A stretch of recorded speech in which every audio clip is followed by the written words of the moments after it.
La sonnerie du téléphone retentit dans l'appartement exigu, une mélodie stridente qui lacérait le silence matinal. C'était la 3e fois. Élise, enroulée dans le drap froissé, ne voulait pas répondre. Pas maintenant, pas après cette nuit.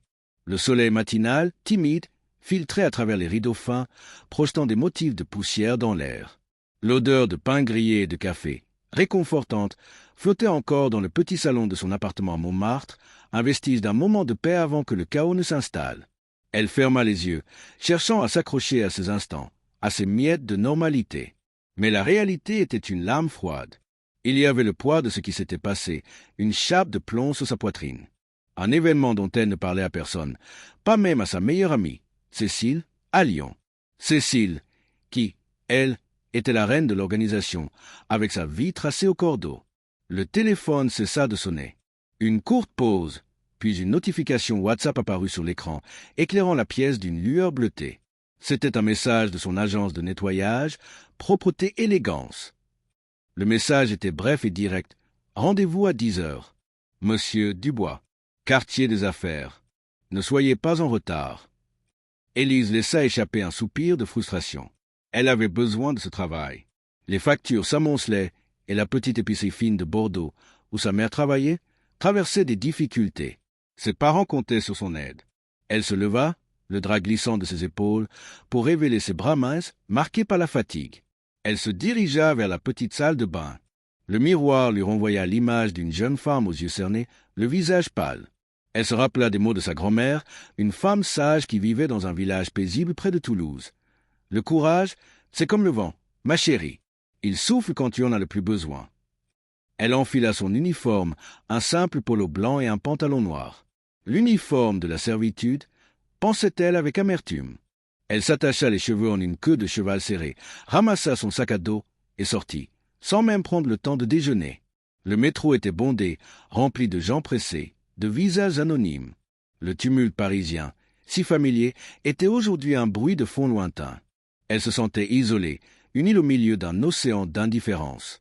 Elle arriva au pied d'un gratte-ciel de verre et d'acier, au cœur du quartier de la Défense. L'adresse était la bonne. Appartement Pentouze avait précisé son agence. Le mot Pentouze lui fit hausser les sourcils. Qui vivait dans un tel endroit? L'ascenseur, orné de miroirs, la conduisit au dernier étage. Elle inspira profondément le parfum de la peur et de l'incertitude dans l'air. Elle sortit de l'ascenseur. Le couloir était un tapis de marbre, silencieux. Elle sonna à la porte. Pas de réponse. Elle sonna à nouveau. Le silence était pesant. Elle vérifia l'adresse sur son téléphone. C'était bien la bonne. La porte était entr'ouverte. Une erreur, peut-être? Non, les agences de nettoyage avaient des procédures strictes. Une porte entr'ouverte était un signal d'alarme. Elle sentit un frisson parcourir sa colonne vertébrale. Elle hésita, sa main levée, sur le point de frapper à nouveau. L'air était lourd, saturé de l'odeur de produits de nettoyage. C'était une odeur familière, rassurante, mais aujourd'hui, elle semblait sinistre. La porte s'ouvrit avec un grincement doux. Une voix, rauque, résonna dans l'appartement. « Entrez », dit la voix. Élise, le cœur battant à tout rompre, entra. L'appartement était immense, rempli de meubles coûteux, d'œuvres d'art modernes. Le salon était un spectacle de désordre. Des bouteilles de champagne vides, des verres renversés, des canapés en désordre. Au milieu de ce chaos, une silhouette était allongée sur un canapé, recouverte d'un drap blanc. Élise s'avança, une boule d'angoisse dans la gorge. Qui était ce monsieur Dubois? Un fêtard? Un artiste excentrique? Elle vit sa jambe, nue, dépassée du drap. Un tatouage de dragon, aux écailles complexes, s'enroulait autour de ses chevilles. Elle sentit l'odeur du whisky et du tabac froid. Elle murmura. « Monsieur Dubois, je suis la femme de ménage. » La silhouette ne bougea pas. Elle s'approcha, la peur grandissant en elle. Elle vit la main de l'homme, une main forte, musclée, qui tenait un téléphone. L'écran était allumé, et il y avait une photo d'une femme. C'était sa photo. Le message qui accompagnait la photo était écrit en majuscules. « Le contrat est prêt. » Soudain, l'homme bougea. Il se redressa, lentement, ses yeux, d'un bleu perçant, fixant Élise avec une intensité glaçante. C'était un homme d'une trentaine d'années, avec des traits réguliers, une barbe de 3 jours. Il était incroyablement beau. Il la regarda, pas comme une femme de ménage, mais comme s'il la connaissait. Il ne dit rien, mais son regard en disait long. Il savait tout. Elle se rappela des mots de sa grand-mère. Le courage, ma chérie. Il posa son téléphone, se leva, et le drap, le seul vêtement qu'il portait, glissa sur le sol. Élise détourna les yeux, le visage en feu. Il s'avança vers elle, son ombre projetée sur le parquet poli. Elle recula. Le silence était un mur épais. « Élise, » dit-il, sa voix rauque, profonde. Elle sursauta. Comment connaissait-il son prénom? Il continua, sa voix maintenant un murmure. « Je ne vous ai pas fait venir ici pour nettoyer. J'ai un marché pour vous, et vous n'allez pas refuser. » Il y avait une menace sous-jacente dans sa voix, un avertissement. « Qu'est-ce que vous voulez » demanda-t-elle, sa voix tremblante. « Je veux la vérité, répondit-il, et vous êtes la seule à pouvoir me la donner. » Il y avait une urgence dans ses yeux, une profondeur qui l'hypnotisa. C'était le regard d'un homme qui avait tout perdu. « La vérité sur quoi » demanda-t-elle, une curiosité effrayante prenant le pas sur sa peur. « Sur l'homme qui m'a volé. Il est mort, mais j'ai la preuve qu'il a engagé une femme pour effacer toutes ses traces. Et cette femme, c'est vous. Je le sais. J'ai la preuve. » Élise, les jambes coupées, se sentit vaciller. Il parlait de la nuit dernière, de ce qu'elle avait fait pour sauver sa famille. Il continua, sa voix basse. « Votre père a volé l'argent. Je vous donne 24 heures. Si je n'ai pas la vérité, je fais un rapport à la police de Marseille. » Élise se sentit défaillir. Le monde tournait autour d'elle. Elle sentit la main de l'homme se poser sur son épaule, une main chaude et lourde. Il l'attira vers lui. « Quel est le vrai contrat, Élise » murmura-t-il à son oreille. « Le contrat que vous avez passé avec mon père, le contrat de mariage. » Élise recula de l'homme, l'air lui manquant. La phrase, le contrat de mariage, résonnait dans sa tête comme un coup de tonnerre. Ses genoux tremblèrent. Ce n'était pas possible. Il y avait une erreur, une confusion. « Je ne comprends pas, » murmura-t-elle, sa voix à peine audible. L'homme, toujours aussi immobile et intense, ne la lâchait pas du regard. Il se pencha et ramassa le téléphone qu'il avait laissé tomber. Il lui montra l'écran, sa photo toujours là. Le message en majuscule avait changé. Il y avait une seule phrase, l'accord à accent aigu signé. Élise sentit la panique monter en elle, une vague glacée qui la submergeait. Elle pensa à son père, à son silence ces derniers temps, à ses allers-retours entre la maison et un mystérieux bureau à Toulouse. Elle se rappela la photo dans la main de l'homme, le dragon tatoué, la ressemblance frappante avec l'homme qu'elle avait vu sur la photo avec son père. Tout s'imbriquait, se complétait, comme les pièces d'un puzzle macabre. « Qui êtes-vous » demanda-t-elle. Il sourit, un sourire froid qui n'atteignait pas ses yeux. « Je suis Damien Dubois, le fils de l'homme que votre père a volé, et l'homme que vous êtes censé épouser. » La phrase la frappa avec la force d'un marteau. « Ce n'est pas vrai, balbutia-t-elle. Mon père ne ferait jamais ça. Il a des problèmes d'argent, oui, mais il n'est pas un voleur. Et il ne m'a jamais dit que j'étais promise à un homme que je ne connais même pas. » Damien ne répondit pas. Il se contenta de la regarder, ses yeux remplis d'un mélange de tristesse et de rage. Il ramassa un dossier sur une table basse et le posa entre leurs deux corps. Il l'ouvrit, révélant une série de documents et de photos. Élise vit des photos d'elle-même, prises sans qu'elle le sache, dans un parc de Montmartre, à la gare Saint-Lazare, marchant dans les rues de Bordeaux. Des photos de son père, de sa mère, de sa maison. Des photos de l'atelier de son père, de la petite épicerie fine de sa mère. Il y avait même une photo de Cécile, sa meilleure amie, en train de prendre un café dans un petit bistrot de Lyon. L'angoisse lui noua la gorge. C'était une traque, une filature, et elle en était la cible. « C'est une blague » dit-elle, la voix brisée. « C'est un mensonge ?» Damien secoua la tête. « C'est la vérité, Élise. Tout a été orchestré. Mon père a perdu des millions. Votre père, un de ses associés de longue date, a trouvé le moyen de détourner l'argent.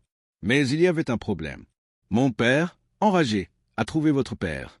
Il ne l'a pas dénoncé à la police. Non, mon père a proposé un accord. Un accord qui ne pouvait pas être refusé. Il s'arrêta. Il la laissa digérer ces informations. Mon père a proposé une solution à la dette de votre père, que votre père épouse sa fille. Qui étiez-vous? À moi, en échange de l'annulation de la dette. Élise resta sans voix. Elle ne pouvait pas croire ce qu'elle entendait. Son propre père l'avait vendu. C'est le contrat, murmura Damien. Votre père a signé. Et vous avez une semaine avant la cérémonie. Le monde d'Élise s'écroula. Ce n'était plus une question d'argent, de survie. C'était une question de dignité. C'était une question de liberté. « Je ne le ferai jamais, dit-elle, sa voix ferme, emplie d'une détermination nouvelle. Je ne peux pas. Je ne vous connais pas. Mon père a menti. Il m'a menti. Il a menti à ma mère. C'est l'homme qui a été le plus important de ma vie. Je ne le ferai jamais. » Damien la regarda, ses yeux d'un bleu d'acier. « Vous avez le choix, Élise. Soit vous m'épousez et vous sauvez votre père de la prison. Soit je le dénonce et il passera le reste de sa vie derrière les barreaux. » Il lui montra les photos des preuves que son père avait volé son père. C'était un chantage ignoble qui la forçait à choisir entre son père et sa propre liberté. Elle ne pouvait pas le laisser détruire son père. Mais elle ne pouvait pas, non plus, se marier à un inconnu. Une voix brisa la tension, une voix féminine, rauque, qui venait de l'arrière de l'appartement. « Tu l'as trouvé » demanda la voix. Élise et Damien se retournèrent. Une femme aux cheveux blonds, vêtue d'un peignoir en soie, apparut. Elle avait des yeux d'un vert intense, et elle regardait Élise avec un regard plein de haine et de mépris. « Qui est-ce » demanda-t-elle à Damien. « C'est Élise » répondit Damien, sa voix froide. « Elle est la femme de ménage, et elle va t'aider à trouver le reste de l'argent. » La femme la regarda avec un rictus, un regard qui disait « Tu es un objet, une marionnette. » Élise la regarda avec confusion. « Qui êtes-vous » demanda-t-elle à la femme.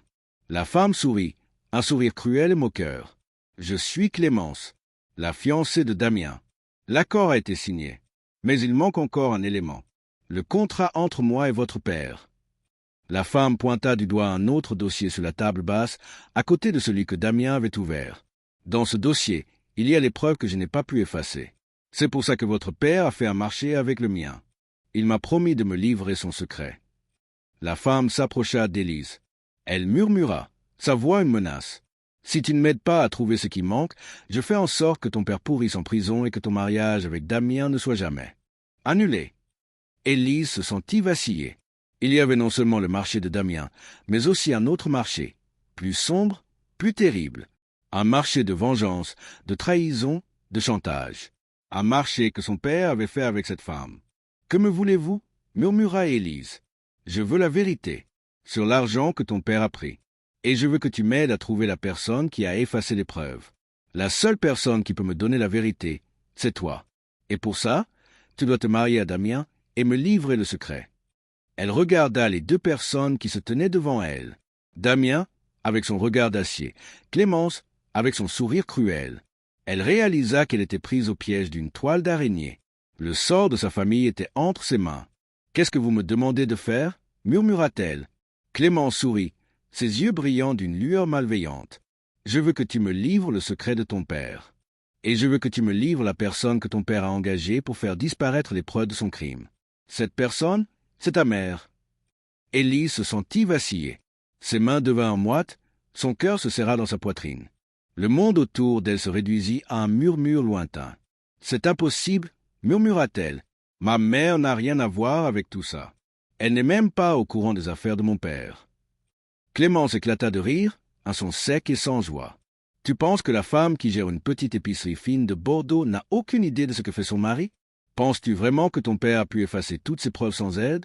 Crois-moi, ta mère est plus impliquée que tu ne le penses. » Damien, jusque-là silencieux, intervint. « Elle a raison, Élise. La personne qui a effacé les preuves a utilisé des comptes bancaires de l'étranger. Des comptes qui ont été ouverts avec un faux nom, mais que nous avons pu retracer grâce à un indice subtil. Un achat en ligne. Une bouteille de vin de Bordeaux commandée dans une petite boutique de Saint-Émilion. Une bouteille que seule ta mère a achetée. » Élise se souvint. Elle se souvint de ce week-end, il y a quelques mois, où sa mère était allée à Saint-Émilion. Elle avait menti à son père, disant qu'elle avait rendu visite à sa sœur.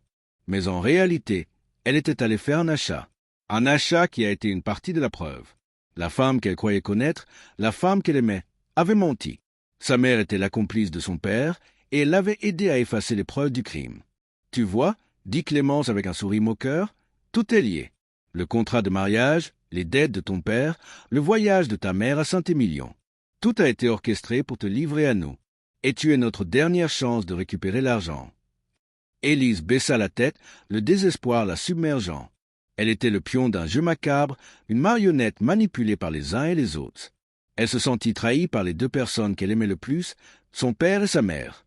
Elle était seule dans cette pièce, entourée d'ennemis, piégée dans une toile dont elle ne pouvait s'échapper. Damien s'approcha d'elle. Il leva sa main et essuya une larme qui avait roulé sur sa joue. « Élise, murmura-t-il, je sais que c'est dur, mais il y a un autre choix, un autre contrat. Celui-ci est pour vous deux. » Il montra un autre dossier sur la table basse, un dossier qui n'avait pas encore été ouvert. Ce contrat a été fait par mon père, mais il a été scellé. Il y a une clause secrète. Il l'ouvrit et Élise vit un papier. Un contrat de mariage. Un contrat entre Damien et elle. Je vous propose un marché, dit Damien, sa voix remplie d'une lueur d'espoir. Si vous trouvez la preuve, je vous l'échange. Je vous l'échange contre les preuves que j'ai contre votre père. Clémence regarda Damien avec incrédulité. Tu ne peux pas faire ça. C'est notre seule chance de récupérer notre argent. C'est ce qui a été convenu. C'est ce qui a été convenu il y a 10 ans. Depuis que j'ai 10 ans, c'est ce qui a été arrangé. Tu ne peux pas me trahir. On est fiancés depuis si longtemps. Damien la regarda froidement. Ce contrat est fait par mon père. J'ai le droit de l'ouvrir. Mon père a toujours voulu la vérité, mais il n'a jamais voulu que ça se fasse au détriment de quelqu'un d'autre. Il tourna le papier et le montra à Élise. Le document était un contrat de mariage, mais il y avait une clause qui lui était attachée. C'était un contrat entre les deux pères. Il y avait une phrase en italique, écrite à la main, au bas du document. « La seule personne qui peut me libérer est celle qui est la plus proche de moi. Ma fille. » Élise, abasourdie, vit le nom de sa mère sur le document. Sa mère avait toujours voulu la vérité. Elle n'avait jamais voulu que ça se fasse au détriment de quelqu'un d'autre. Elle avait menti à son père, elle avait volé l'argent et elle avait tout effacé pour sauver sa fille d'un mariage forcé.